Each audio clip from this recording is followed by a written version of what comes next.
नमस्कार दोस्तों, आप सभी का स्वागत है हमारे YouTube channel VCS basic physics में। आज के इस वीडियो में हम कक्षा 12 जो एनसीईआरटी की पाठ्य पुस्तक है उसका एक टॉपिक लेकर चलेंगे, लेंज का नियम। विद्यार्थियों, आप इस वीडियो में देखेंगे कि लेंज का नियम क्या होता है और इसकी विभिन्न स्थितियां हम यहां पर पढ़ने वाले हैं, समझने वाले हैं। लेंज के नियम में ऊर्जा किस तरह से संरक्षित रहती है वो भी आज की इस वीडियो में आप लोग देखने वाले हैं। तो विद्यार्थियों, ये जो वीडियो है, ये जो टॉपिक है वो काफी महत्वपूर्ण टॉपिक है, चाहे कंपटीशन एग्जाम की दृष्टि से हो चाहे बोर्ड एग्जाम की दृष्टि से। यहां से एक क्वेश्चन अवश्य ही निकलता है, इसलिए इस वीडियो को अंत तक देखिए और इस पर आधारित जितने भी डाउट्स हैं उन सभी को आज यहां पर क्लियर कर लीजिए। विद्यार्थियों, हम बात करते हैं लेंज का नियम है क्या। लेंज का नियम है किसी कुंडली में उत्पन्न प्रेरित विद्युत वाहक बल की ध्रुवता या प्रेरित धारा की दिशा का निर्धारण करता है। जैसे हमने विद्युत चुंबकीय प्रेरण के अंदर पढ़ लिया था कि हमारे पास में एक कुंडली है और उस कुंडली के पास में यदि हम कोई चुंबक लेकर जाएं तो उस कुंडली के अंदर एक प्रेरित विद्युत वाहक बल उत्पन्न हो जाता है, जिसके कारण से उस कुंडली के अंदर धारा का प्रवाह होता है। वो हमने विद्युत चुंबकीय प्रेरण के प्रयोगों में देख लिया था।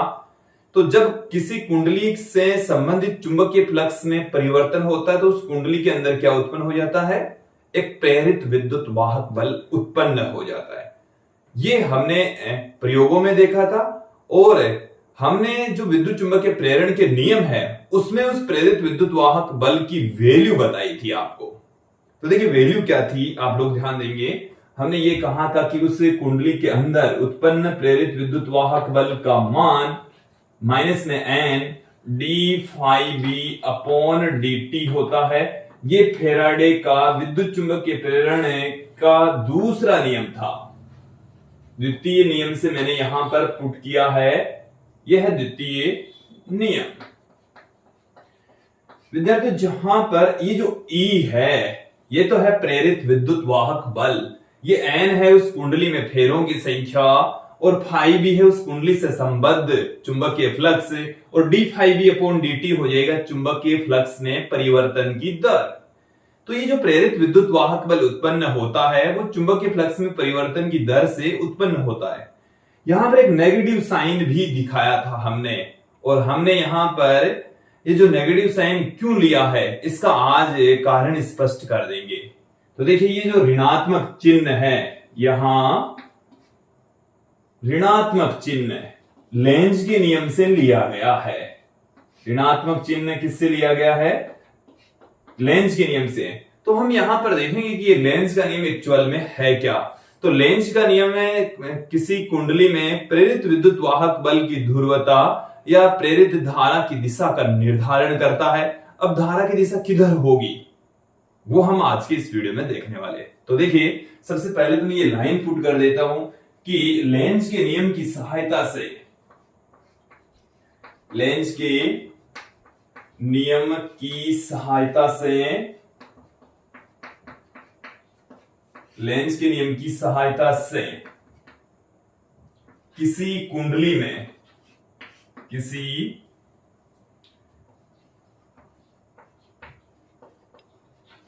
कुंडली में प्रेरित विद्युत वाहक बल की ध्रुवता मतलब दिशा या प्रेरित धारा की दिशा ज्ञात करते हैं। प्रेरित धारा की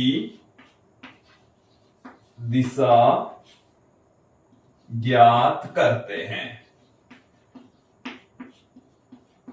अब देखिए डायरेक्शन होगी क्या। लेंज का नियम ये कहता है कि किसी कुंडली में उत्पन्न जो प्रेरित विद्युत वाहक बल है या जो प्रेरित धारा है उसकी दिशा सदैव इस प्रकार से होती है कि वो उन्हीं कारणों का विरोध करती है जिसके कारण से वो उत्पन्न हुई है। जैसे मैं आपको थोड़ा सा एग्जांपल के जरिए समझाता हूं। ये हमारे पास में कोई कुंडली है, ये हमारे पास में क्या है? कोई कुंडली, और इस कुंडली के नजदीक हम लेकर आ रहे हैं एक चुंबक। क्या लेकर आ रहे हैं? एक चुंबक लेकर आ रहे हैं। ये हमने एक कुंडली दिखाई है, इसके ऊपर इस तरीके से बहुत सारे फेरे भी हो सकते हैं, बहुत सारे फेरे हो सकते हैं, मतलब एक के ऊपर एक तार लिपटे हुए हैं। क्लियर। अब जब इस चुंबक को इसके पास में लेकर आएंगे तो इसमें से गुजरने वाली जो चुंबकीय क्षेत्र रेखाओं की संख्या है, देखिए इसमें से चुंबकीय क्षेत्र रेखाएं इस तरीके से गुजर रही है। तो जैसे जैसे ये कुंडली के नजदीक ये चुंबक आएगी तो इसमें से गुजरने वाली चुंबकीय क्षेत्र रेखाओं की संख्या में वृद्धि होगी। चुंबकीय क्षेत्र रेखाओं की संख्या में क्या होगी? वृद्धि। तो चुंबकीय फ्लक्स में परिवर्तन होगा, जिसके कारण से इस कुंडली के अंदर प्रेरित विद्युत वाहक बल उत्पन्न हो जाएगा, जिससे धारा का प्रवाह होगा। अब धारा किधर प्रवाहित होगी? धारा कौन सी डायरेक्शन में प्रवाहित होगी? तो देखिए विद्यार्थी यहां पर समझेंगे कि धारा की जो डायरेक्शन है वो क्या होती है। ये जो मैग्नेटिक लाइन से इधर प्रवेश कर रही है, एन ध्रुव से निकल रही है, इसमें इसका जो ये फलक है वो एन ध्रुव की भांति बिहेव करता है।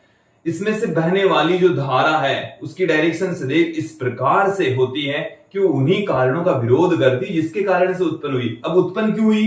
कि एन ध्रुव को हम इसके पास में ला रहे हैं, इसलिए उत्पन्न हुई। एन ध्रुव को पास में लाने से इसमें चुंबकीय क्षेत्र रेखाओं की संख्या में वृद्धि हुई। अब चुंबकीय क्षेत्र रेखाओं की संख्या में वृद्धि हुई, उस वजह से उत्पन्न हुई। अब इसमें बहने वाली जो धारा है वो इस प्रकार से होगी कि उस वृद्धि के विपरीत इसमें चुंबकीय क्षेत्र उत्पन्न हो। देखिए उन्हीं कारणों का विरोध करेगी जिसके कारण से उत्पन्न हुई। तो चुंबकीय क्षेत्र रेखाओं की संख्या इधर पास में लाने से बढ़ रही है। अब इसमें धारा की दिशा इस प्रकार से रहेगी कि चुंबकीय क्षेत्र रेखाओं की संख्या में कमी आए। चुंबकीय क्षेत्र रेखाओं की संख्या में क्या है? कमी। बस ये आपको क्लियर करना है कि भाई चुंबकीय क्षेत्र रेखाओं की संख्या में वृद्धि हो रही है तो इसमें धारा की दिशा इस प्रकार से होगी कि वो कमी कर दे, और यदि कमी हो रही है तो इसमें धारा की दिशा इस प्रकार से होगी कि वो वृद्धि कर दे। बस ये अपोजिट चलेगी। इसमें धारा की दिशा सदैव उन्हीं कारणों का विरोध करेगी जिसके कारण से उत्पन्न हुई है। यदि चुंबकीय क्षेत्र रेखाओं की संख्या बढ़ रही है तो धारा की दिशा घटाने का काम करेगी, चुंबकीय क्षेत्र रेखाओं की संख्या घटाने का काम करेगी। और यदि चुंबकीय क्षेत्र रेखाओं की संख्या घट रही है तो धारा की दिशा इस प्रकार से होगी वो चुंबकीय क्षेत्र रेखाओं की संख्या को बढ़ा दे। बस ये ध्यान रखना आपको। एक बार फिर से इसका स्टेटमेंट सुन लीजिए कि लेंज के नियमानुसार किसी कुंडली में प्रेरित विद्युतवाहक बल या धारा की दिशा सदैव इस प्रकार से होती है कि वो उन्हीं कारणों का विरोध करती है जिसके कारण से उत्पन्न हुई है। ये स्टेटमेंट तो काफी इजी है, सीधा सा स्टेटमेंट है, बट इससे समझ में नहीं आता, इसको हम समझा देंगे और भी। इसका जो स्टेटमेंट है वो एक बार मैं पुट कर देता हूं, इसको हम अलग अलग एग्जाम्पल लेकर आप लोगों को समझा देंगे। लेंज के नियमानुसार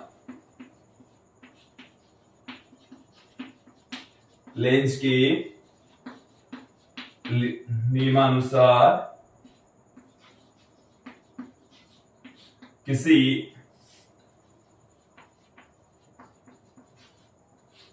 कुंडली में प्रेरित विद्युत वाहक बल या प्रेरित धारा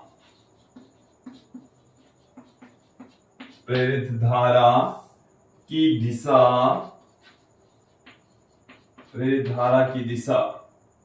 सदैव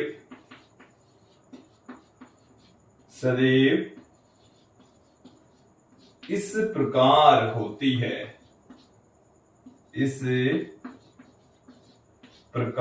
होती है, कि वह उन्हीं कारणों का विरोध करती है,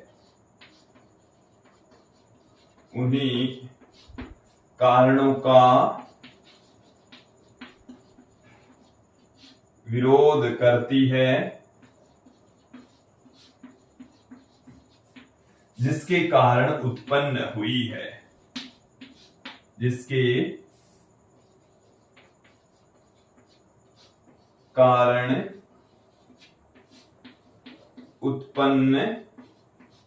हुई है, जिसकी वजह से उत्पन्न हुई है, उन्हीं रीजन्स का ये विरोध करेगी।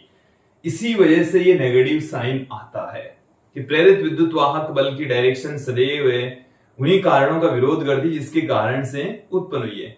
तो विद्यार्थियों इन रीजन्स को हम लोग समझेंगे। अब जैसे ये n ध्रुव इसके पास में आया, ठीक है, तो इसमें बहने वाली दिशा इस प्रकार से होगी। ये चुंबकीय क्षेत्र रेखाओं की संख्या इधर आने पर बढ़ती है। अब देखिए धारा, किसी कुंडली में से बहने वाली धारा, यदि कुंडली में धारा बह रही है और यदि बहने वाली धारा की दिशा में दाहिने हाथ की अंगुलियां हैं, तो अंगूठा उससे उत्पन्न जो चुंबकीय क्षेत्र की दिशा को रिप्रेजेंट करेगा। यह है दाहिने हाथ के अंगूठे का नियम। और इसमें है क्या, वैसे अंगूठे का नियम एक धारावाही चालक से उत्पन्न मैग्नेटिक फील्ड की डायरेक्शन को भी बताता है। अब देखो दोबारा सुन लीजिए, यदि धारावाही कुंडली में बहने वाली धारा की दिशा में यदि अंगुलियां हैं, तो उस कुंडली से उत्पन्न मैग्नेटिक फील्ड की डायरेक्शन इस अंगूठे के द्वारा रिप्रेजेंट की जाएगी। अब इधर आने पर ये चुंबकीय क्षेत्र रेखाएं क्या हो रही है, बढ़ रही है। तो इसमें धारा की दिशा इस प्रकार से रहेगी कि जो चुंबकीय क्षेत्र रेखाओं की संख्या घटे, मतलब इसकी इधर इस डायरेक्शन में इस कुंडली से उत्पन्न जो चुंबकीय क्षेत्र है ना, वो इसकी इनकी विपरीत दिशा में होगा, क्योंकि ये जो चुंबक है वो इधर आ रही है। अब देखो इधर आ रही है, तो इसमें जो चुंबकीय क्षेत्र रेखाएं होगी इसकी कमी करेगी, इसमें बढ़ोतरी हो रही है। इसमें बहने वाली धारा की दिशा इस प्रकार से लेनी है कि चुंबकीय क्षेत्र के मान में कमी आ जाए। अब चुंबकीय क्षेत्र इधर होगा, इधर कब होगा, जब धारा इस तरीके से, देखो कुंडली ऐसे है, तो इस तरीके से मेरी अंगुलियों की दिशा में धारा बहनी चाहिए। ये एकदम क्लियर कर लीजिए। यहां पर आप लोग इसमें इस तरीके से धारा प्रवाहित होगी। ये कुंडली मेरी अंगुलियां देख रहे हैं आप लोग, ये जो अंगूठा है इस दिशा में, तो इसके कारण से, इस कुंडली के कारण से उत्पन्न चुंबकीय क्षेत्र होगा। अंगुलियों की दिशा में इसमें से धारा बहेगी, ऐसे धारा बह रही है। क्लियर हो गया। तो जब इस एन फलक को हम इसके पास में लाते हैं, इसमें जो धारा उत्पन्न होती है वो इस तरीके से उत्पन्न होगी, मैग्नेटिक लाइंस इसमें से बाहर निकलेगी। इसमें बढ़ोतरी हो रही थी तो ये कमी कर रहा है। तो ये वाला जो फलक है इस कुंडली का, वो एन ध्रुव की भांति बिहेव करता है, क्योंकि इसमें से मैग्नेटिक लाइंस निकल रही है। तो इसमें से मैग्नेटिक लाइंस निकल रही है, इसका मतलब ये वाला जो फलक है वो किसकी भांति काम कर रहा है, एन ध्रुव की भांति काम करता है। तो ये वाला जो फलक है इसमें मैं इस तरीके से दिखा दूं कि एन फलक की भांति काम करता है। इसमें धारा की दिशा इस प्रकार से होगी, धारा की दिशा इस प्रकार से होगी। देखो ये क्लियर हो जाना चाहिए। एन ध्रुव को जब इसके हम पास में लेकर आए, तो इसका जो फलक है वो एन ध्रुव की भांति काम कर रहा है। क्लियर हो गया। तो एन ध्रुव को पास में लाने पर ही इसमें प्रेरित विद्युत वाहक बल उत्पन्न हुआ, प्रेरित धारा उत्पन्न हुई, और इसमें बहने वाली धारा उन्हीं कारणों का विरोध करती जिसके कारण से उत्पन्न हुई। तो एन ध्रुव के पास में आने के कारण से उत्पन्न हुई। इसमें बहने वाली धारा एन ध्रुव को पास में नहीं आने देती। देखो ये भी एन ध्रुव की भांति व्यवहार करती है, इसलिए इन दोनों के बीच में प्रतिकर्षण बल लगता है। तो ये पास में आ रहा है तो पास में मत नहीं आने देती, और दूर जाता है तो दूर नहीं जाने देगी। देखो यहां तक क्लियर हो गया। चलिए मैं अब इसको दूर ले जाता हूं। यहीं पर एक डायग्राम है और आप लोगों के सामने रखता हूं। यदि अभी तक आप लोगों को समझ में नहीं आया तो फिर भी बोर्ड के ऊपर फोकस रखिए, वीडियो पर फोकस रखिए, समझ में आ जाएगा। ये हमारे पास में कुंडली है और ये है चुंबक, ये चुंबक है और ये है चुंबक का एन सिरा। सेम हमने लिया है। क्लियर। यहां तक किसी को कोई दिक्कत नहीं होनी चाहिए।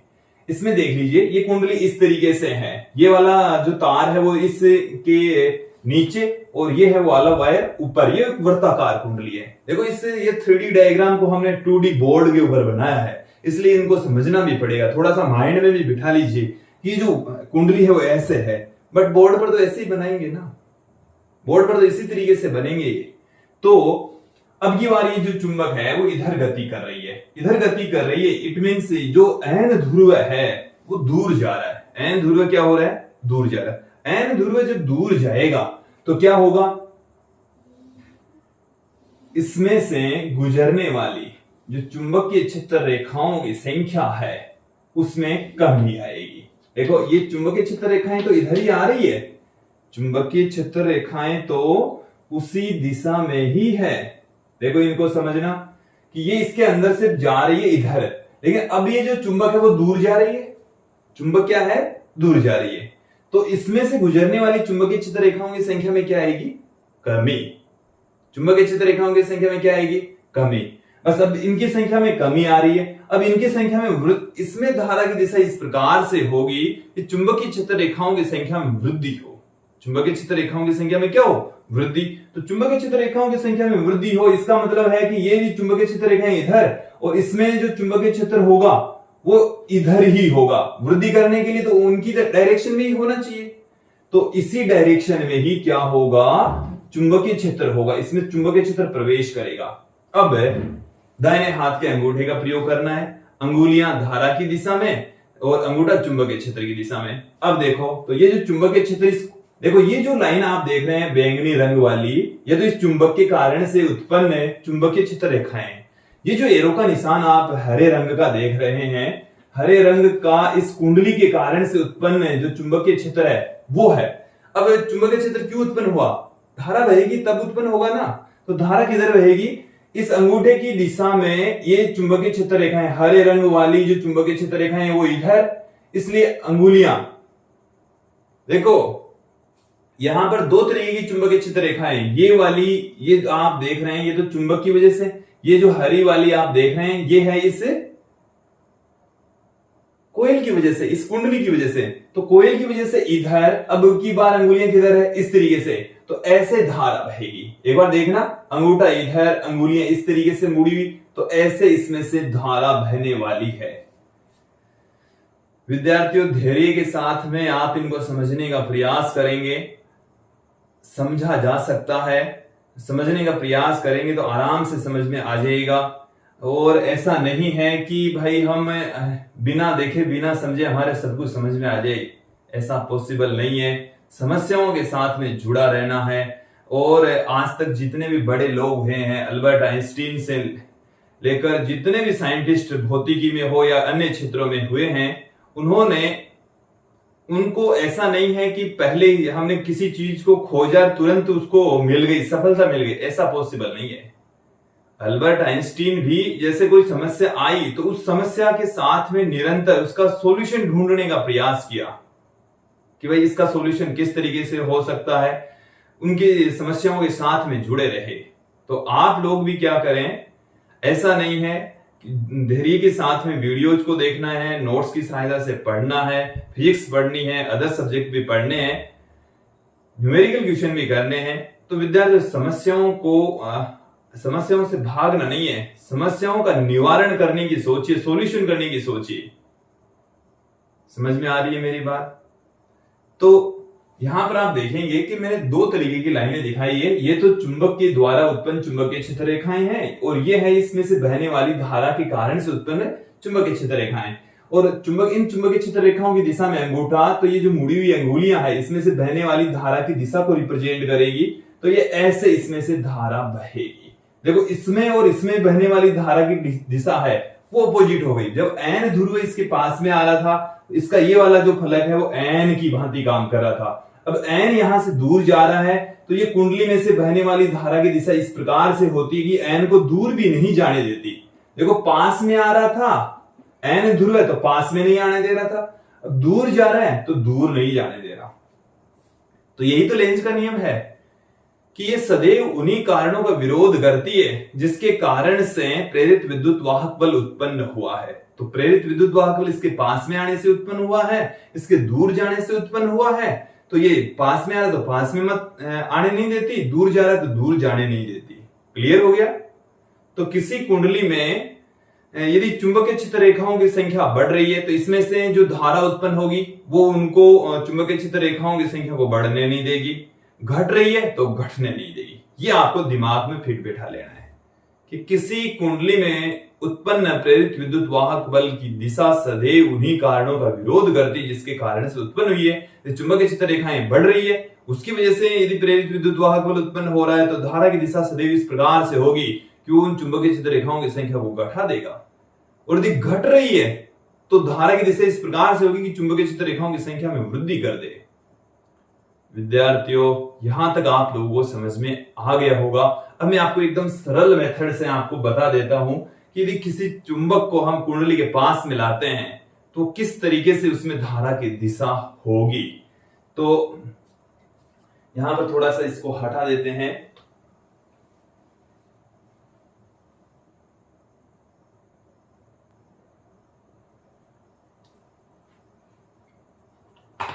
मैं यहां पर कुछ स्थितियां ले रहा हूं और उन स्थितियों में प्रेरित धारा की दिशा क्या होगी आप लोगों के सामने रख रहा हूं। देखिए, ये हमारे पास में है कुंडली, ये कुंडली है, ये दूसरी स्थिति में कुंडली है, ये तीसरी स्थिति में है और ये चौथी स्थिति में कुंडली मैंने यहां पर दिखा दी है। ये हमारे पास में है चुंबक और इस चुंबक को हम यहां पर गति करवाएंगे। ये इनके एन सिरे हम इनके नजदीक ले रहे हैं और यहां पर हम एस सिरे इसके नजदीक लेकर चलेंगे। देखिए, डायग्राम को आप एक बार अच्छे से समझ लीजिए कि इसमें ये जो फलक है वो इस तरीके से है, ये वाला वायर नीचे, ये वाला वायर ऊपर, इस तरीके से मौजूद है। ये आप लोग अब इसमें 3D में इसको समझ पा रहे होंगे कि ये वाला जो तार है वो तो है नीचे, ये वाला जो वायर है ऐसे ऊपर है, ये बीचों बीच से गुजरने वाली अक्ष है इसकी। यहां तक समझ में आ जाना चाहिए। क्लियर? अब देखिए विद्यार्थियों, हम इन चुंबक को गति करवाएंगे। गति करवाने के अलग अलग तरीके हैं। यदि आप इस चुंबक को इसके पास में लेकर आते हैं या दूर भी ले जा सकते हैं, तो एन ध्रुव एक तो इसमें पास में आएगा, एन ध्रुव इसके दूर जाएगा। ऐसी स्थिति हो सकती है कि एस ध्रुव इसके पास में आए और एस ध्रुव से दूर जाए। ये 4 स्थितियां हमने आप लोगों के सामने रख दी है। अब देखिए कि जब एन सिरा इसके पास में आएगा तो इस कुंडली में से बहने वाली धारा की दिशा सदैव उसका विरोध करेगी। तो एन ध्रुव पास में आ रहा है तो इसका ये जो फलक है वो एन ध्रुव की भांति बिहेव करेगा। एन ध्रुव की भांति बिहेव करेगा तो देखो, ये जो मैंने एरो का निशान इस पर दिखा है, इसमें धारा की दिशा इस प्रकार से रहेगी। ये जो एन पर मैंने एरो का निशान दिखा है ना, इसी तरीके से इसमें धारा की दिशा होगी। तो एन पास में आ रहा है तो इसका ये वाला जो फलक है वो एन ध्रुव की भांति काम करेगा, ये वाला फलक एस ध्रुव की। तो हमारे को इस दूसरे वाले फलक से तो कोई लेना देना नहीं है। एक फलक का पता चल गया कि भाई इस वाला फलक एन ध्रुव की भांति काम कर रहा है तो डेफिनेटली दूसरा वाला एस ध्रुव की भांति काम करेगा। तो ये वाला जो फलक है वो एन ध्रुव की भांति काम कर रहा है तो डेफिनेटली ये वाला किसकी भांति काम करेगा? एस ध्रुव की भांति। अब देखिए, यहां पर ये जो एन ध्रुव है वो दूर जा रहा है तो इसमें ये जो कुंडली है वो इसको दूर नहीं जाने देती। देखो, पास आता है तो पास नहीं जाने दे रही, दूर जा रहा है तो दूर नहीं जाने दे रही। तो ये दूर नहीं जाने दे रही, इसका मतलब इसको अट्रैक्ट करेगा और अट्रैक्ट करने के लिए ये वाला जो फलक है वो एस ध्रुव की भांति बिहेव करेगा। इसमें धारा की दिशा इसकी अपोजिट होगी, इसकी अपोजिट होगी। ये वाला जो फलक है वो एस ध्रुव की भांति बिहेव करेगा, व्यवहार करेगा। क्लियर हो गया? अब देखिए, अब की बार इसमें एस ध्रुव इसके नजदीक आ रहा है तो इसका ये वाला जो फलक है वो एस सिरे की भांति काम करेगा। किसकी भांति काम करेगा? एस फलक की भांति। एस सिरा पास में आ रहा है तो एस को ये पास में नहीं आने देता है। इस वजह से इसका ये वाला जो फलक है वो एस ध्रुव की भांति काम करेगा, ये वाला जो फलक है वो एन ध्रुव की भांति काम करता है। इसी प्रकार से जब एस ध्रुव दूर जाता है तो ये वाला जो फलक है वो एन ध्रुव की भांति काम करेगा। इसमें इधर धारा की दिशा, इसमें धारा की दिशा इधर इस तरीके से होगी। ये क्लियर हो जाना चाहिए। अब देखिए कि इसमें ऊर्जा कैसे संरक्षित रहती है। विद्यार्थियों, जब हम किसी चुंबक को कुंडली के नजदीक लाते हैं तो लाने पर हमें प्रतिकर्षण बल के विरुद्ध काम करना पड़ता है।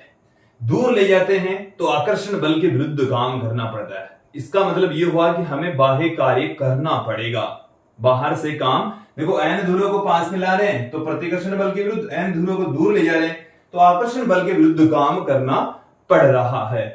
तो हमें बाह्य कार्य करना पड़ रहा है। जो हमारे द्वारा किया गया कार्य है वह कार्य ही इसके अंदर विद्युत ऊर्जा के रूप में संचित हो जाता है। विद्युत ऊर्जा के रूप में धारा प्रवाहित होती है और जब धारा सर्किट में से प्रवाहित होगी तो वो धारा जब सर्किट में से प्रवाहित होगी तो उसमें ऊर्जा के रूप में उसमें ऊर्जा हानि हो जाती है, उसमें ऊर्जा के रूप में वो ऊर्जा क्षयित हो जाती है।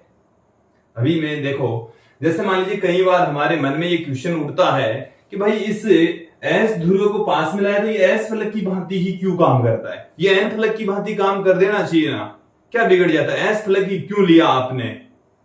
तो देखो इसका रीजन समझिए कि जैसे मैंने यहां पर ये कुंडली ले ली और मैंने ये कंसीडर कर लिया कि मैं जब एन सिरा इसके पास में लाता हूं तो इसमें बहने वाली धारा की दिशा इस तरीके से होती है और ये एस फलक की भांति काम करता है। वैसे ये जो मैंने डायग्राम आप लोगों को ये दिखाया है ये गलत है, पहले ही मैं क्लियर कर देता हूं ये गलत है, पर हम ये मान लेते हैं कि भाई इस तरीके से है, इस तरीके से है।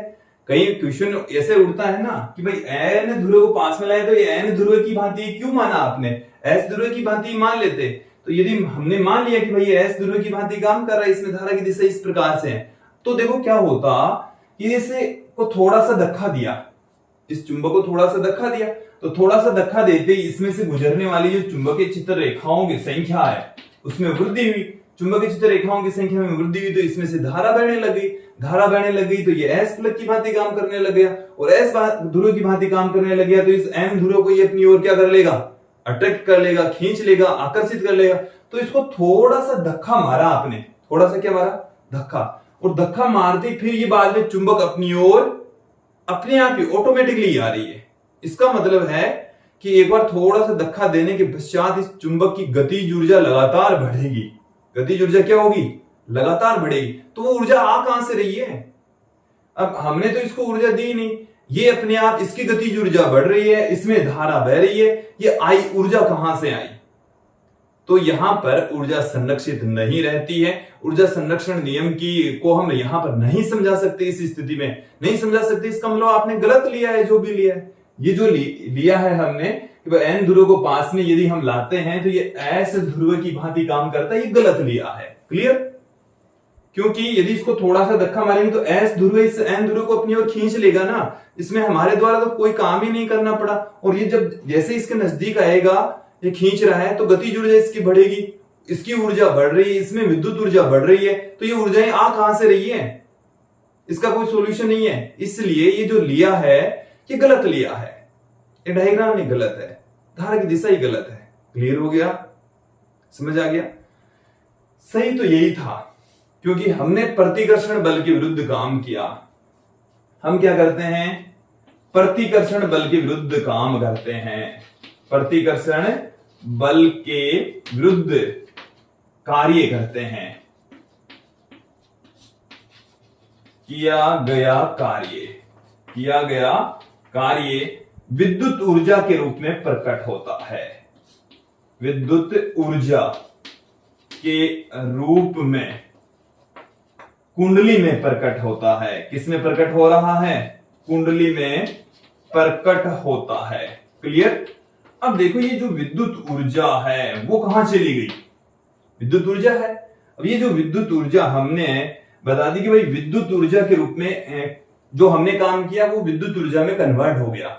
इसको हमने धक्का मारा, हमारे द्वारा मारा गया धक्का, तो हमने काम किया, वो काम कहां चला गया, इसमें धारा प्रवाहित होने लगी, विद्युत ऊर्जा के रूप में क्रिएट हो गया।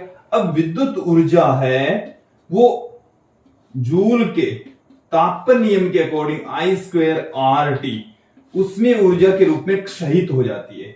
इसको भी देखो, क्लियर कर लो आप लोग।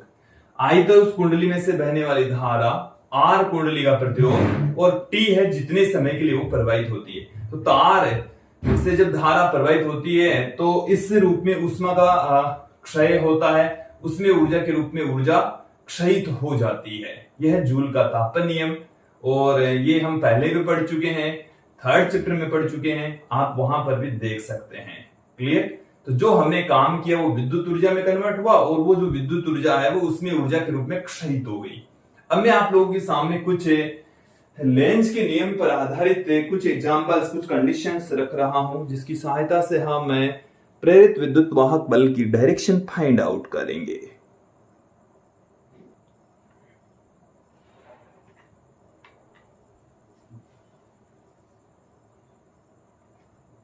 कुछ कंडीशंस विद्यार्थी में आप लोगों के सामने रख रहा हूं। हम यहां पर चुंबकीय क्षेत्र ले लेते हैं बोर्ड के तल के लंबवत अंदर की दिशा में मैग्नेटिक फील्ड है। ठीक है, चुंबकीय क्षेत्र है बोर्ड के तल के लंबवत अंदर की ओर। क्लियर। मैं यहां पर कुछ कुंडलियां लेने वाला हूं कि जैसे ये हमारे पास में एक कुंडली है, एक कुंडली जो कि इस मैग्नेटिक फील्ड में प्रवेश कर रही है। ये है ए बी सी, इसके शीर्ष एक त्रिभुजाकार कुंडली है। कैसी कुंडली है? त्रिभुजाकार। एक दूसरी कुंडली में यहां पर ले रहा हूं इस तरीके से, ये इस मैग्नेटिक फील्ड से बाहर निकल रही है और इनके शीर्ष ए बी सी डी है। एक तीसरी कुंडली यहां पर मैं इस तरीके से ले रहा हूं जो कि ये भी बाहर निकल रही है। इसमें मैं नाम देता हूं ए बी सी डी। हमें इन तीनों ही कुंडलियों में जो प्रेरित धारा है उसकी दिशा फाइंड आउट करनी है, प्रेरित धारा की दिशा ज्ञात करनी है। तो विद्यार्थियों, एक कॉन्सेप्ट अच्छे से दिमाग में फिट बैठा लीजिए। यदि चुंबकीय क्षेत्र रेखाओं की संख्या बढ़ रही है तो हमें धारा इस प्रकार से लेनी है कि चुंबकीय क्षेत्र रेखाओं की संख्या घटे। यदि चुंबकीय क्षेत्र रेखाओं की संख्या घट रही है तो हमें धारा की दिशा इस प्रकार से लेनी है कि चुंबकीय क्षेत्र रेखाओं की संख्या बढ़े। लेंज का नियम यही कहता है कि प्रेरित धारा की दिशा सदैव इस प्रकार से होती है कि वो उन्हीं कारणों का विरोध करती है जिनके कारण उत्पन्न हुई है। अब मेरी बात सुन लीजिए। मैं सबसे पहले इस ट्रायंगल की बात करता हूं, आप भी इस पर फोकस कीजिए कि ये जो ट्रायंगल है इसके अंदर आ रहा है। अंदर आएगा तो देखो ये इसमें से चुंबकीय क्षेत्र रेखाएं जैसे जैसे ये अंदर आएगा तो इसमें से गुजरने वाली जो चुंबकीय क्षेत्र है, चुंबकीय क्षेत्र तो किधर है? अंदर की ओर। चुंबकीय क्षेत्र रेखाओं की संख्या बढ़ेगी। चुंबकीय क्षेत्र रेखाओं की संख्या क्या होगी? बढ़ेगी। अब हमें क्या करना है? इसमें धारा की दिशा इस प्रकार से लेनी है कि वो चुंबकीय क्षेत्र रेखाओं की संख्या घट जाए। तो देखो चुंबकीय क्षेत्र रेखाएं हैं अंदर की ओर, हमें इसमें चुंबकीय क्षेत्र रेखाओं की दिशा बाहर की ओर लेनी है, तभी तो घटेगी। तो बाहर की ओर लेंगे तो अंगूठा किधर हो गया? बाहर की ओर। अंगूठा बाहर होते ही अंगुलियां मेरी किधर हो गई? इस दिशा में। इस दिशा में होगी, इसका मतलब इसमें से धारा की दिशा किधर होगी? ऐसे होगी, ऐसे अंगुलियों की दिशा में इसमें धारा की दिशा होगी। इसमें बहने वाली धारा की दिशा इस प्रकार से होगी। ये क्लियर हो जाना चाहिए। ये इस तरीके से इसमें अंगूठे की दिशा में मैग्नेटिक फील्ड क्रिएट करेगा, तो अंगुलियों की दिशा में इसमें धारा की डायरेक्शन होगी। क्लियर? यदि अभी भी आप लोगों को समझ में नहीं आया है तो फिर से ध्यान देंगे आप लोग, फिर से, कि यदि हमारे पास में ये मैं अब की बार ये वाली डायग्राम इस पर आप फोकस करेंगे कि यहां से जब इस कुंडली को हम बाहर निकालेंगे तो इसमें से गुजरने वाले, देखो चुंबकीय क्षेत्र रेखा अंदर गुजर रही है, इनकी संख्या घटेगी। जैसे जैसे ये बाहर निकलेगी थोड़ी देर बाद में ये वाला हिस्सा यहां आ जाएगा, फिर यहां आ जाएगा, तो इसमें से गुजरने वाली जो चुंबकीय क्षेत्र रेखाओं की संख्या है वो घटेगी, कम होगी, कम होगी। तो हमें क्या करना है? इसमें धारा की दिशा इस प्रकार से लीजिए ताकि चुंबकीय क्षेत्र रेखाओं की संख्या बढ़ जाए। तो मैग्नेटिक फील्ड लाइंस कब बढ़ेगी? तो बाहर की ओर। देखो चुंबकीय क्षेत्र रेखाएं अंदर की ओर है, हमें बढ़ानी है उनकी संख्या, तो चुंबकीय क्षेत्र रेखाएं अंदर ही लेनी है। तो अंगूठा किधर हो गया? अंदर की ओर ही लेना है। तो अंगुलियां किधर होगी? देखो ये जो मैं ले रहा हूं दाहिना हाथ, इसमें अंगुलियां तो धारा की दिशा को रिप्रेजेंट करेगी और अंगूठा चुंबकीय क्षेत्र की दिशा को रिप्रेजेंट करेगा। तो यहां से चुंबकीय क्षेत्र रेखाएं संख्याएं घट रही है, इसलिए हमारे को उनकी संख्या में वृद्धि करनी है। तो वृद्धि क्या कैसे होगी? उन्हीं की दिशा में ही चुंबकीय क्षेत्र क्रिएट हो, तो अंगूठे की दिशा में चुंबकीय क्षेत्र क्रिएट होगा। अंगूठा इधर होगा तो अंगुलियां इधर हो गई, अंगुलियां इधर हो गई तो धारा की दिशा इधर होगी। ए से बी, बी से सी, सी से डी, डी से ए की। ये वाली डायरेक्शन समझ में आई कि नहीं आई विद्यार्थियों? मुझे उम्मीद है यहां तक समझ में आ गया। अब देखिए तीसरे डायग्राम में आप लोग ही बता दीजिए इसमें धारा की दिशा किधर होगी जबकि ये कुंडली बाहर की ओर निकल रही है। विद्यार्थियों कमेंट में अवश्य इसके डायरेक्शन बता दीजिए, हम आपको बता देंगे इसका सॉल्यूशन कि जब ये कुंडली बाहर की ओर निकलेगी तो इसमें से गुजरने वाले चुंबकीय क्षेत्र रेखाओं की संख्या में क्या आएगी? कमी आएगी। चुंबकीय क्षेत्र रेखाओं की संख्या में क्या आएगी? कमी आएगी। तो जब कमी आती है तो इसमें आपको क्या करना है? धारा की डायरेक्शन इस प्रकार से लेनी है कि वो चुंबकीय क्षेत्र रेखाओं की संख्या में वृद्धि कर दें। तो किधर होगी? ए से B, A B C D एक ही दिशा में होगी या ए डी सी बी एक ही दिशा में? दोनों में से कोई सी एक होनी है। 50% तो तुक्का लगने की भी संभावना है। तो विद्यार्थी इसका आंसर कमेंट कीजिए। आज के लिए इतना ही। धन्यवाद दोस्तों।